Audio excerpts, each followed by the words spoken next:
This video was brought to you by NCIX. Great technology, selection, and service.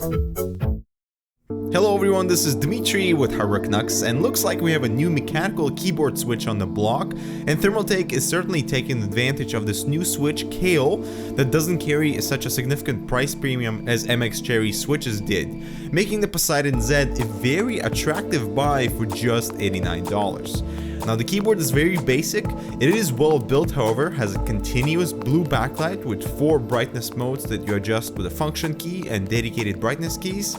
If you like the overall stealth look as well, that can be enabled. Now because the LED is not centered below the keys, the characters on the number line are very much muted, even at the brightest mode. That makes them very difficult to see, and it also doesn't help that they're very tiny. I would have loved to see an armrest for comfortable long gaming sessions, and it just seems like a feature that is included on many other gaming keyboards. There is a dedicated Windows lock button that has no lighting indicator when pressed, but instead doesn't protrude as much from the frame when activated. The F keys also function as media controls with volume, and that's as basic as it gets. There's no macro recordings, there are no drivers to be installed, and there's also no different location-based lighting modes. There's also no USB pass-through, again something we've gotten accustomed to with gaming-oriented keyboards.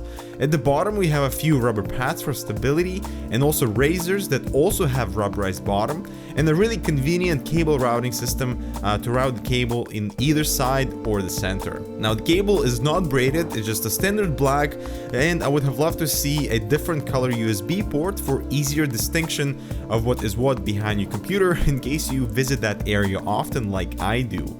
And the Poseidon Z doesn't offer full N key rollover despite what it says on the packaging, and only 6 to 8 keys can be registered at the same time without conflict. The keys are not rubberized, but the slightly curved top does the job in keeping your fingers on the keys without hitting the surrounding keys by accident.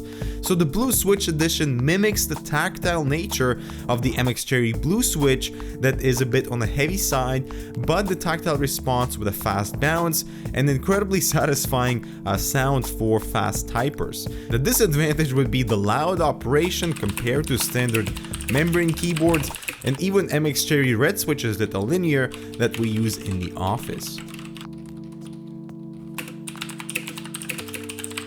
There is some skepticism on this new Kailh switch in terms of quality and durability, considering MX Cherry switches were made in Germany and the Kailh switch will be manufactured in China. But the fact that Thermaltake has gone ahead with a 5-year warranty on the switch is a good sign, considering my K70 from Corsair offers only 2 years. But I have discovered inconsistency on some keys that feel lighter than the rest, and that sort of reveals the potential drawback of Kailh quality control. Now those users switching directly from MX Cherry Blue switches will find Poseidon Z very different with lighter keys. And we're about to see many manufacturers employ the Kailh switch, so it's a matter of time until the true and tested come to light. And over the period of 4 weeks, I really have gotten accustomed to the tactile Blue Edition switches of the Poseidon Z, both for gaming and just really all around use for typing and editing as well.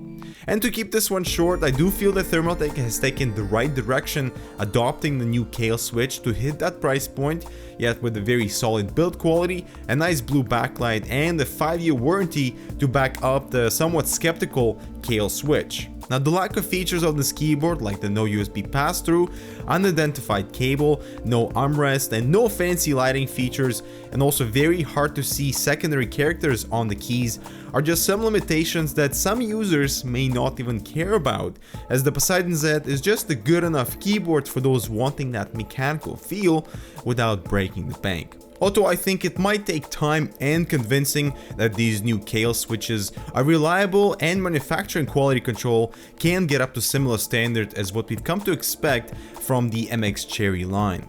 So how do you guys feel about this introduction of the Kailh switch and Thermaltake's implementation of it into the Poseidon Z? Leave a comment down below, let us know how you feel. Don't forget to subscribe and like for more similar content, and we'll see you in the next one.